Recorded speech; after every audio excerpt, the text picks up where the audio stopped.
Pineda on Pacquiao, go! Opo, hopefully na ako yung mag-i-interview kay Kuya Manny.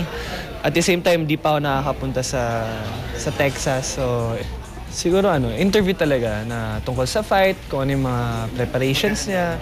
Ayan, natanong din namin sa kanya kung makakasama niya ba doon si Sarah. Sabi niya, hindi ako sure, sabi niya gano'n. Pero sana daw kung pwede, magkasama sila doon.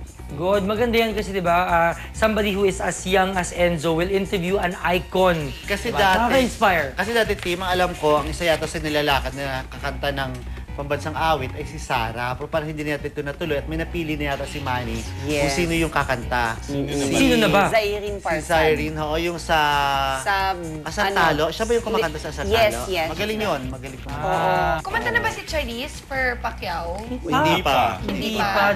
Sana si Charisse, no? Dapat for Mayweather, no? Oo. Charisse. Zairine na lang daw. Charisse Salomon. Si Sir Jay Solomon ang kakanta naman next. Siya. Yun na.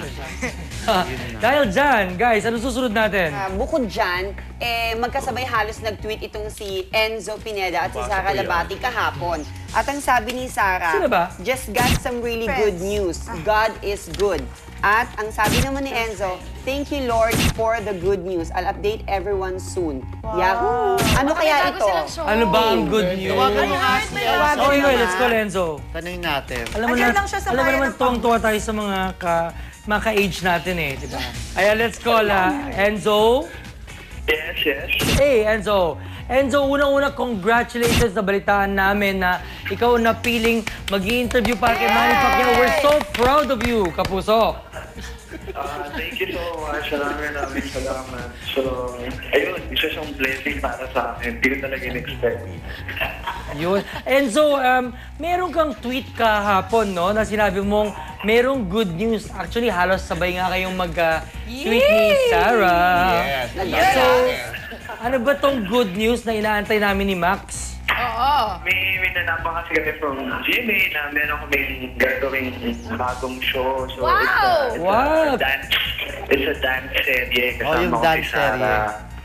Ay, oo. Galing ayun, kasi nila sumayaw pa rin. Hindi ko pa alam kung dance sino yung mga serye. ibang characters doon, pero excited kami. Wow, actually, ngayon ko lang nalaman yan. Ang maganda, di ba? Again, ang diva, ang unang-unang Pinoy, kanta serye. Tapos kayo naman, dance serye. Wow, Wala pa tayong first ganyan, in on Philippine history. O, di ba? Biyahin na naman tayo. Dancing acting pala ako. May ganun din. Pero of course, kailangan mag-practice. Oo. So, Pero, hindi na mag-arte. Enzo, ano naman ang feeling ni Sarah nung nalaman niya tong news na to? Siyempre, masaya siya. Actually, ako nagsabi kay Sarah. So, ayun, nagulat siya na magkasama kami and excited kami parehas para sa band. Okay, salamat. Kilig naman kami dalawa. Alam mo, kami kinikilig din kami at gusto na mag-guest ni Maxine. Sumasayaw na siya ngayon dito pa lang. Ayun, lumilimbo. Paano yung dance Again, serye, no? ay, Tito Gord, pinag-iitik-itik na. Ayan, di ba? Dahil na likas. Congratulations, Enzo. We're so happy Thank for you so you. much. So, ayan, kailangan na ako. Congratulations! See you on Sunday. Ano na? Okay, dahil dyan si Enzo Pineda on Pacquiao at magkakaroon siya ng bagong dance serye with Sarah Labati, Swak o Ligwak. Swak! Very good. Good news. That's great news.